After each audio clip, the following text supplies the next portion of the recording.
इंतज़ार करें, 3-4 बजे तक सारा क्लियर हो जाएगा।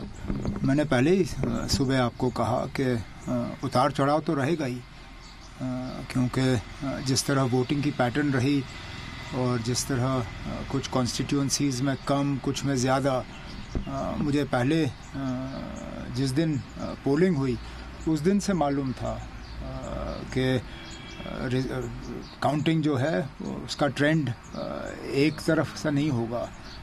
ये किसी का लीड, किसी का ट्रेल, लेकिन एंड में रिज़ल्ट क्लियर हो जाएगा। और सर एग्जिट पोल को आप कैसे देख रहे हैं जो सुबह से भी चल रहा है?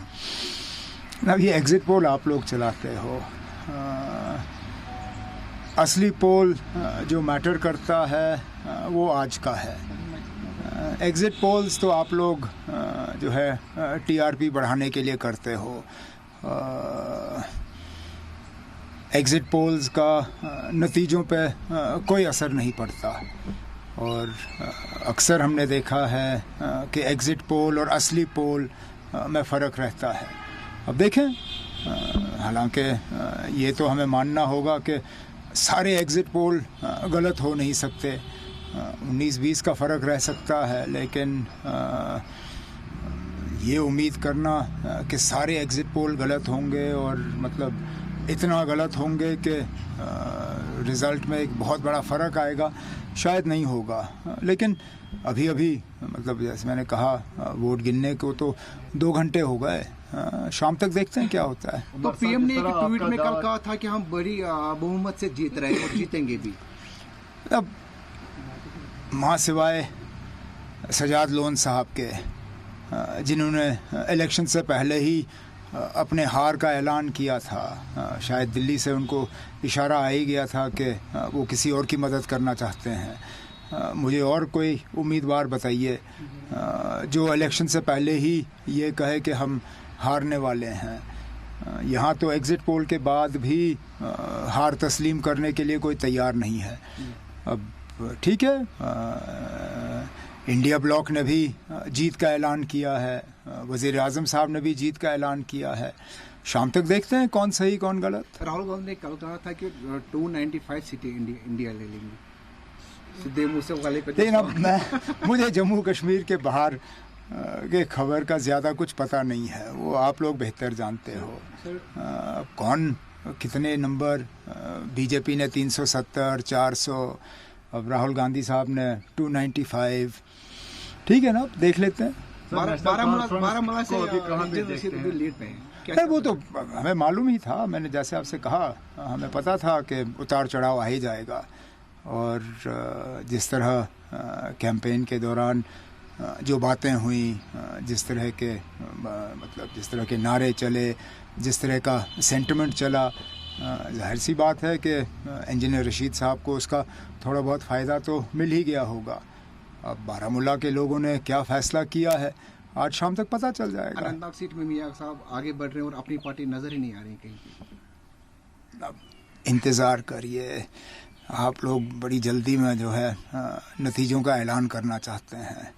शाम तक सारा क्लियर हो जाएगा, 2 सीटें, 3 सीटें, 1 सीट, 10 सीटें, सारा कुछ क्लियर हो जाएगा। नेशनल कॉन्फ्रेंस का दावा रहा खुसूसन उमर अब्दुल्ला का, तो कहाँ पे देखते हैं अभी नेशनल कॉन्फ्रेंस को? कहाँ पे देखते हैं ना, मैं कहाँ पे देखता हूँ ना, आप जाके काउंटिंग सेंटर जाइए और देखिए, वो आपका काम है देखना ना। मैं तो यहाँ बैठ के अब बाकी नतीजों की तरफ जो है नज़र मारने की कोशिश कर रहा हूँ। श्रीनगर में तो नेशनल कॉन्फ्रेंस आगे जा रही है, जिस तरह साउथ में भी, तो कहीं ना कहीं बारामूला की बात अगर करें तो वहाँ पे थोड़ा सा टक्कर लग रहा है। जब टक्कर तो पहले से ही था, आप लोग तो पहले दिन से हैरान थे कि मैंने बारामूला इलेक्शन लड़ने का फ़ैसला किया। मेरे लिए मुझे अगर आसान मुकाबला चाहिए होता तो मैं आंख बंद करके श्रीनगर की सीट पर लड़ लेता, लेकिन ये मतलब आप मान के चलिए कि अगर मैं बारामूला से नहीं लड़ता तो हम कहीं पे भी, हम मैदान में भी नहीं होते, आंख बंद करके हम वो सीट हार जाते। आज अगर हम फाइट में हैं और जीतने की अगर कोई गुंजाइश है, वो इसलिए है कि मैंने कोई मतलब हिचकिचाहट नहीं दी। तंजीम ने मुझे बारामूला से लड़ने का जो है हुक्म दिया और मैंने लड़ने का फ़ैसला किया।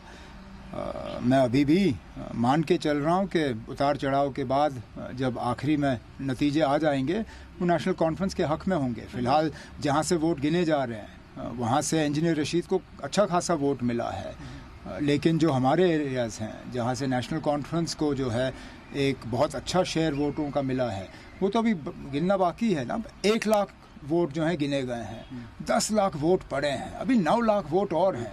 अभी तक तो वज़ीर आज़म साहब भी ट्रेल कर रहे थे, तो ज़रा जाके पूछिए क्या बीजेपी ने हार तस्लीम की है। वज़ीर आज़म साहब का भी नतीजा चेंज हो जाएगा, बारामूला का भी चेंज हो जाएगा ना। अब आप थोड़ा सा इंतज़ार करिए। सर कल चीफ इलेक्शन कमीशन ने प्रेस कॉन्फ्रेंस में कहा कि बहुत जल्द हम स्टेट में असेंबली JNK में असेंबली इलेक्शंस रहेंगे।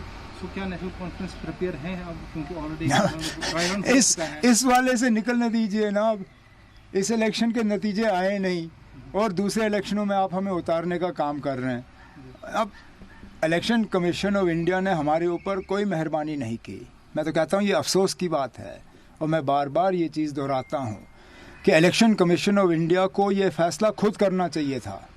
ये फ़ैसला उनके ऊपर सुप्रीम कोर्ट ने जो है ये उनकी मजबूरी बनी इलेक्शन करने की। ना मरकज़ यहाँ इलेक्शन चाहती थी ना इलेक्शन कमीशन, वो इलेक्शन से भाग रहे थे। ये सुप्रीम कोर्ट का फ़ैसला है जिसने कहा कि 30 सितंबर से पहले ये इलेक्शन हो जाने चाहिए और हम अब ये उम्मीद कर रहे हैं कि 30 सितंबर से पहले जो है यहाँ असेंबली के इलेक्शन जो है वो मुकम्मल हो जाएंगे।